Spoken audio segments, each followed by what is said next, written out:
তো বন্ধুরা, আজ আপনাদের জন্য মাননীয় মুখ্যমন্ত্রী বিরাট বড় খুশির খবর ঘোষণা করলেন। তো বাংলার আবাস যোজনার দ্বিতীয় কিস্তির টাকা আজ আপনাদের ব্যাংক অ্যাকাউন্টে ছেড়ে দেওয়া হলো। অর্থাৎ যারা এতদিন বাংলার আবাস যোজনার দ্বিতীয় কিস্তির টাকা পাওয়ার জন্য অধীর আগ্রহে অপেক্ষা করছিলেন, তাদের জন্য বিরাট খুশির খবর। আপনাদের টাকা অ্যাকাউন্টে দেওয়া শুরু হলো। এবার আপনারা ধাপে ধাপে এই টাকা পেয়ে যাবেন। সেই সঙ্গে আজ মুখ্যমন্ত্রী লাইভে আর কোন কোন প্রকল্পে টাকা দেওয়ার কথা ঘোষণা করলেন এবং নতুন কোন প্রকল্প চালু করলেন। এছাড়া যারা বাংলার আবাস যোজনার একটা কিস্তিরও টাকা এখনও পর্যন্ত ব্যাংক অ্যাকাউন্টে পাননি, তাদের অ্যাকাউন্টে কবে থেকে টাকা দেওয়া শুরু হবে সেটাও তিনি সরাসরি লাইভের মাধ্যমে জানিয়ে দিলেন। তো বন্ধুরা, এই সমস্ত বিষয় লাইভে মুখ্যমন্ত্রী কি জানিয়েছেন এবং দ্বিতীয় কিস্তির টাকা কারা কারা পাচ্ছে, আপনার অ্যাকাউন্টে কবে ঢুকবে, সমস্ত কিছু লাইভের মাধ্যমে দেখিয়ে দেব। তাই বন্ধুরা, ভিডিওটি একটু স্কিপ না করে পুরোটা দেখবেন। আর ভিডিওটি দেখার সাথে সাথে যদি আপনি আমাদের চ্যানেলে নতুন এসে থাকেন, তাহলে ভিডিওর নিচে যে সাবস্ক্রাইব বাটনটি আছে সেটি ক্লিক করে চ্যানেলটিকে সাবস্ক্রাইব করে দিন। আর পাশে থাকা নোটিফিকেশান বেলটি অন করে রাখুন এই ধরনের গুরুত্বপূর্ণ ভিডিও সবার আগে পাওয়ার জন্য। তো চলুন বন্ধুরা, ভিডিও শুরু করা যাক। তো চলুন মাননীয় মুখ্যমন্ত্রী মমতা বন্দ্যোপাধ্যায়ের লাইভ ভিডিওটি দেখে নিই।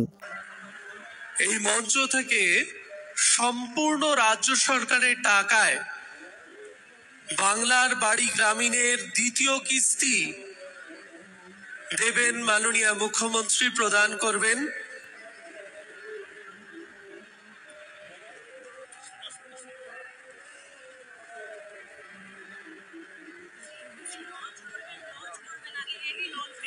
আমরা অডিও ভিজুয়ালটা দেখে নেব।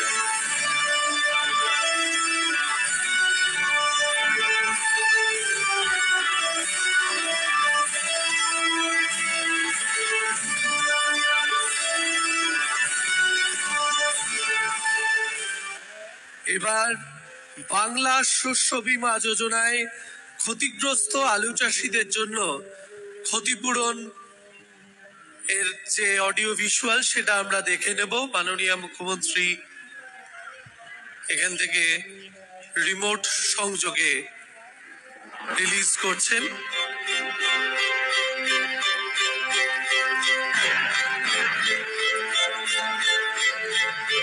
গোটা রাজ্যে এই ক্ষতিগ্রস্ত আলু চাষিরা পাচ্ছেন সম্পূর্ণ রাজ্য সরকারের তহবিল থেকে। প্রথমেই বাংলার বাড়ি গ্রামীণ গরিব মানুষের মাথার ছাদ সম্পূর্ণ রাজ্য সরকারের তহবিল থেকে এই দ্বিতীয় কিস্তি দেওয়া হচ্ছে। বাংলার বাড়ি গ্রামীণ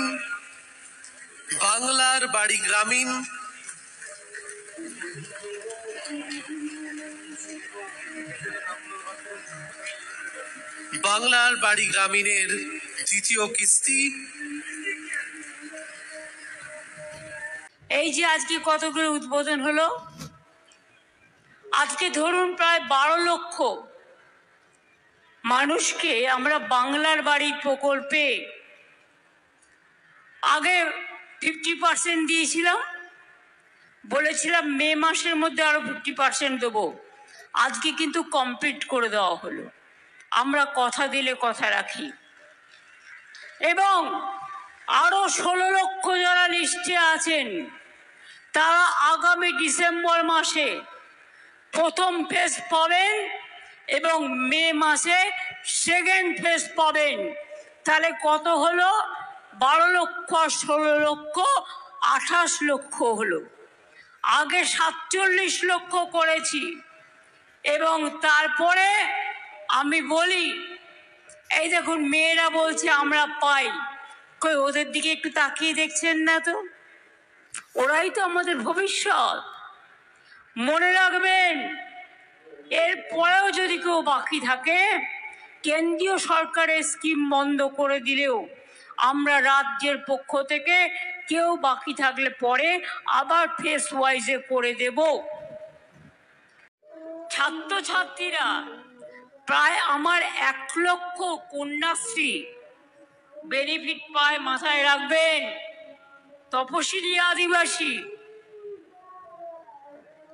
থেকে শুরু করে, মেধাশ্রী থেকে শুরু করে, কৃষক বন্ধু থেকে শুরু করে, মৃত্যুজনিত সহযোগিতা থেকে শুরু করে, শস্য বীমা থেকে শুরু করে, লক্ষ্মীর ভান্ডার থেকে শুরু করে, সবুজ সাথী থেকে শুরু করে, স্বাস্থ্য সাথী থেকে শুরু করে, বিনামূল্যে খাদ্য দেওয়া থেকে শুরু করে, পানীয় জলের ব্যবস্থার 90% টাকা খরচা আমরা করি থেকে শুরু করে সবকিছু যদি বলি, তাহলে এই জেলার জন্য, শুধু এই নর্থ বেঙ্গলের জন্য ভাববেন না উত্তরবঙ্গ উন্নয়ন দপ্তর একটা ছোট দপ্তর, শুধু সেখান থেকে টাকা খরচ হয়।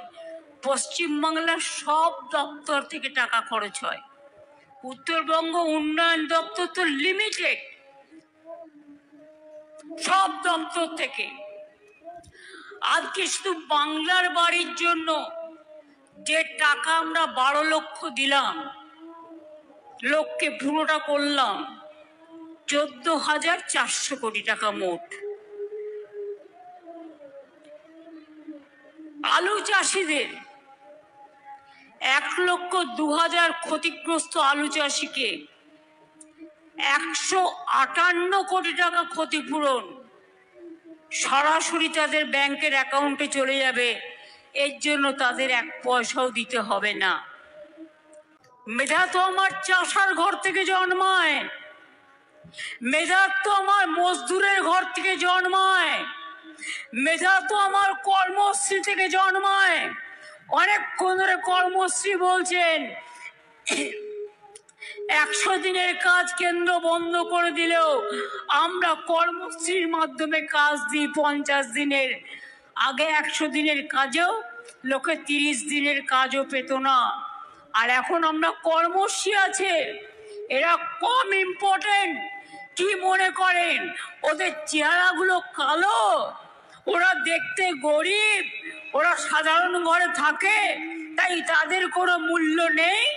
আমি মনে করি যারা মাটিতে কাজ করে তার মূল্য সবচেয়ে বেশি। আজকে যে মেয়েটি মাটির ঘর থেকে পড়তে এসছে, আমি তাকে বেশি সম্মান করি।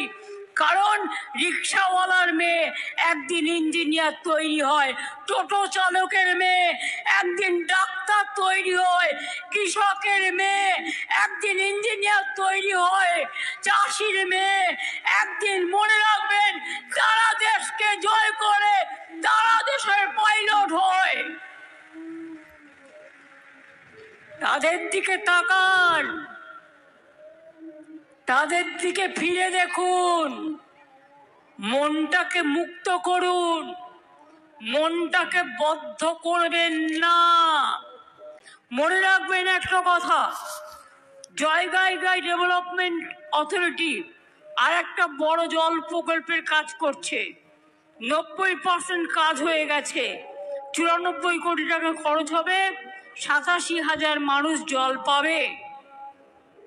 পানীয় জল জলপাইগুড়ি জেলার জল স্বপ্ন প্রকল্পে 4,38,000 বাড়ির মধ্যে 2,27,000 বাড়িতে, আলিপুরদুয়ার জেলায় 3,65,000 বাড়ির মধ্যে 2,11,000 বাড়িতে জলের কানেকশন পৌঁছে গেছে, বাকিরাও পাবেন। এইভাবে আমরা আস্তে আস্তে সব সময় মতো করে দেব। আর चाय बागान को मजदूरों, आपको एक चीज याद रखना, हमारा सरकार आपका साथ में थे, है, फिर रहेगा भी। चिंता करने का कोई जरूरत नहीं है। অনেকে অনেক কথা বলে, এত দেবো অত দেবো, দাওনি কেন এতদিন? বলে বাগে খেলেও তো দেখতে আসো না।